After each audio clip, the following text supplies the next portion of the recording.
Lord. దేవుని పరిశుద్ధ నామానికి మహిమ కలుగును గాక. ఉదయకాల సమయంన అనుదినమన్నా అనే కార్యక్రమాన్ని వీక్షిస్తున్న దేవుని బిడ్డలారా, మీ అందరికీ నా హృదయపూర్వకమైన వందనాలు. ఈ ఉదయకాల సమయం దేవుడు మనకిచ్చిన మాటను చదువుకుందాం. యెషయా గ్రంథం 43వ అధ్యాయం 1వ వాక్యం. పేరు పెట్టి నిన్ను పిలిచి ఉన్నాను, నీవు నా సొత్తు. దేవుని బిడ్డలారా, ఎంత అద్భుతమైన వాగ్దానం.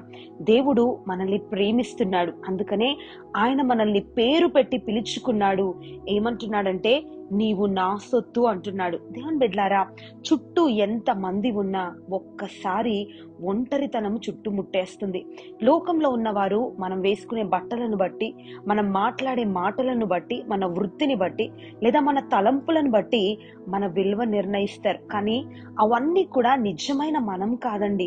మనకు మన ఆత్మ ఉంది, దానికంటూ ఒక వ్యక్తిత్వం ఉంది.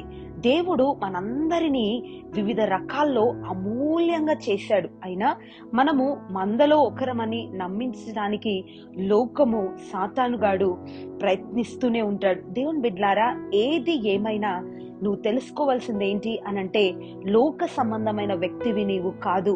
నీవు దేవుని చేత పిలువబడిన వ్యక్తివి. ఆయన నిన్నుగానే ఎరిగి ఉన్నాడు. ఆయన నిన్ను పేరు పెట్టి పిలిచాడు. నీవు దేవుని సొత్తు. దేవుని బిడ్డలారా, దేవుడు ఖచ్చితంగా పేరు పెట్టి మిమ్మల్ని పిలుస్తున్నాడు అని చెప్తున్నాడు. ఆయన ఎందుకంటే మిమ్మల్ని ప్రత్యేకంగా ప్రేమించిన దేవుడు. మీకై మరణించి ఆయన మీ కొరకే తిరిగి లేచాడు. దేవుని బిడ్డలారా, మన దేవుడు వ్యక్తిగతంగా ఒక్కొక్కరికి దేవుడై ఉన్నాడు.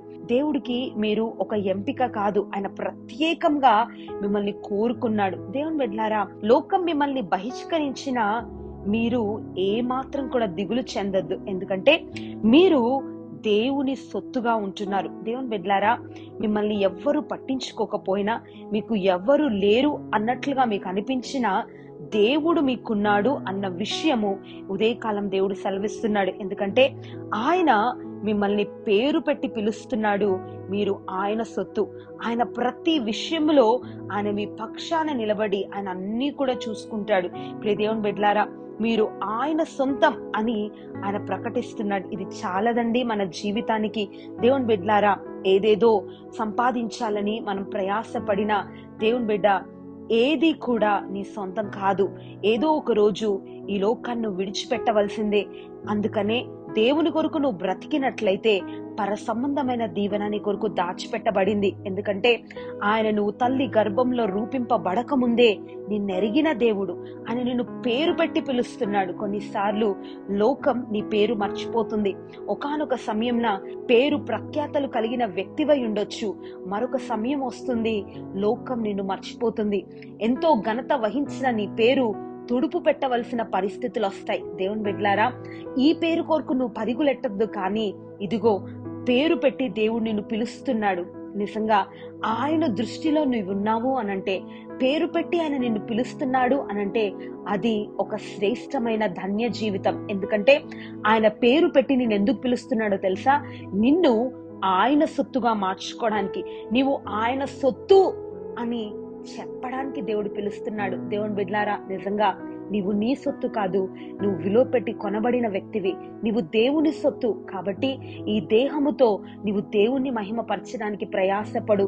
మనుష్యుల్ని సంతోష పెట్టడానికి, లోకాన్ని అనుభవించి సంతోషించడానికి నువ్వు జీవించకూడదు, కానీ నువ్వు పేరు పెట్టి పిలువబడిన వ్యక్తివి. కాబట్టి దేవుని సొత్తైన మనిషిగా బ్రతుకు. దేవుని విలువలు కాపాడుకో. తప్పక దేవుని కృప నీ మీద విస్తరిస్తుంది. ప్రార్థన. ప్రేమ కలిగిన దేవా, పరిశుద్ధుడా, మీకు స్తోత్రములు. ఉదయకాల సమయంన ఇదిగో ప్రభా, పేరు పెట్టి పిలిచాను, నీవు నా సొత్తని వాగ్దానం చేశావు. ఎంతమంది అయితే నేను దేనికి పనికిరాని వాడను, నాకు ఒక విలువ లేదని ప్రభా బాధపడుతున్నారో వారందరినీ మీరు ధైర్యపరిచి, నిజంగా మీ దృష్టిలో ప్రతి ఒక్కరు విలువైన వారని, ఇదిగో మీ సొత్తని మీరు మాట్లాడారు నాయన. మీ కొరకు బ్రతుకుటకు ప్రతి ఒక్కొక్కరికి సహాయము చేయమని యేసు నామాన్ని అడుగుతున్నాను తండ్రి, ఆమేన్.